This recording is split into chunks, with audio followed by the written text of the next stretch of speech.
Welcome back to Blueprint Bootcamp Tournament Edition. Today we're going to be talking about drawing number 20, the mount plate. So stay tuned.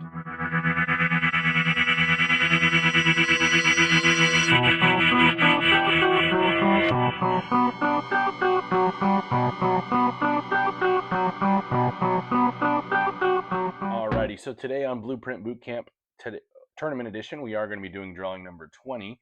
It is a mount plate, and this is something I could see my students drawing up in the shop pretty much daily. So this looks like kind of like an umbrella stand type thing. So we'll jump on over into our drawing and we'll take a look. Like always, let's see what we're dealing with. So for starters, our units are going to be millimeters and grams. We're using a 1060 aluminum alloy, and it is a tier 3 part.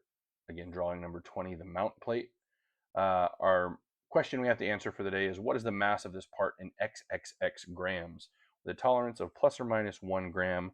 So we have a whole number, no decimals we got to deal with today. And we are going to be drawing in metric, so I will show you how to change those units over. But pretty much everything can be drawn today in one solid sketch. So we have a 100 by 100 outer frame. Our whole pattern is going to be 70 by 70.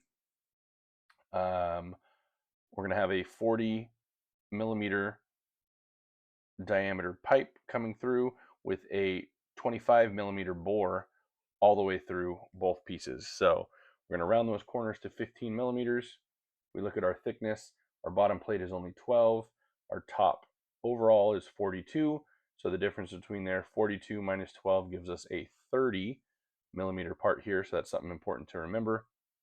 And when we do these holes, these are actually counterbore holes, not through holes all the way. So we'll see we'll have 8 millimeters all the way through and 16 millimeters that goes down 5 for that counterbore. So let's jump on over into Onshape and we will get started. All right, once we are in Onshape, the first thing we need to do is change our units. So come with me up to the top, click this stack here, workspace units. I'm going to change from inches to millimeters. And I've already changed my decimal display to 0 in this one because we are doing only whole numbers. And same thing for our mass, grams, same thing, decimal display, 0.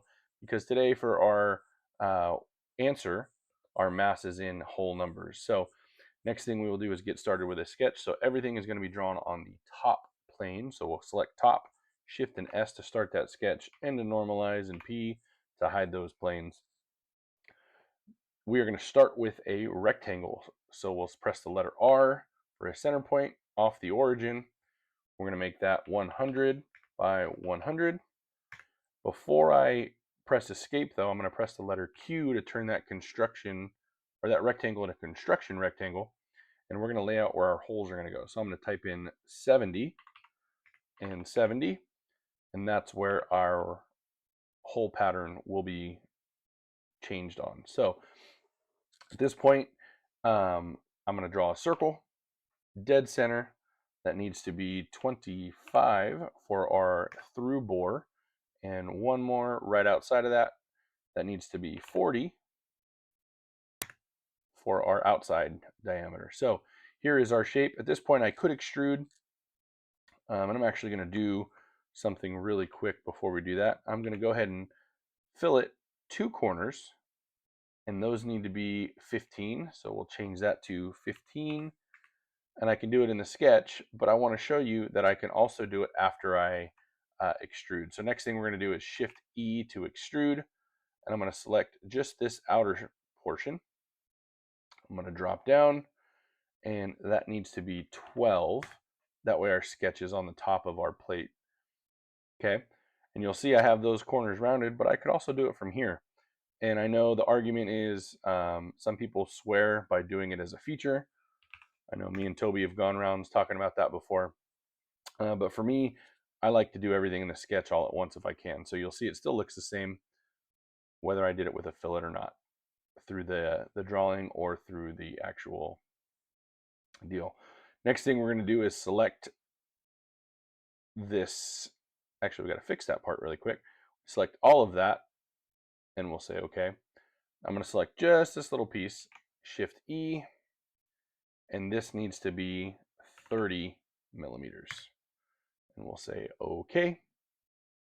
And if we do some double checking from here to the bottom, needs to be 42 millimeters. So last thing we need to do is do our holes. So we are going to go counterbore. My holes need to be 8 through all. My counterbore needs to be 16 millimeters, and it needs to go down 5 millimeters.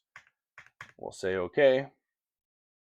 And now I just pick all those dots for all those pieces where we're going to put those holes. We'll say okay.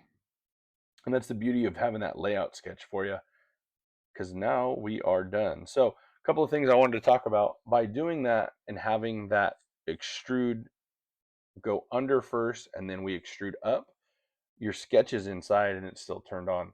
So to save some time, instead of coming all the way over here and clicking, if I'm trying to click here and add material, if you just click down here where you can see the actual part, you'll actually get that assigned material. Next, we are going to go and click our custom materials. And again, if we make this, we are making it out of 1060 aluminum alloy. Select, and we'll check our weights.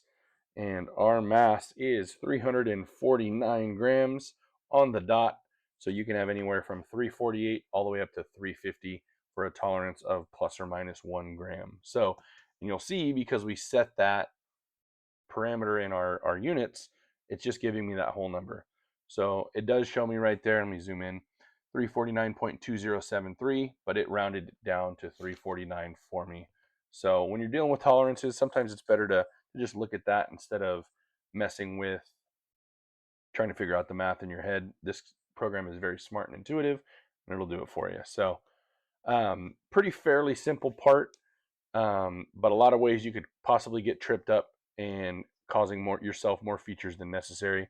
I'm a firm believer in drawing everything in the sketch, and sometimes even doing multiple sketches. But if you can get away with it in one, you're going to save yourself tremendous amounts of time. So another way you could have done this would have been with the multi-extrude feature, where I would make the base go up 12, and then I would make the cone or the center pipe go up that 42, and then it would have worked itself out.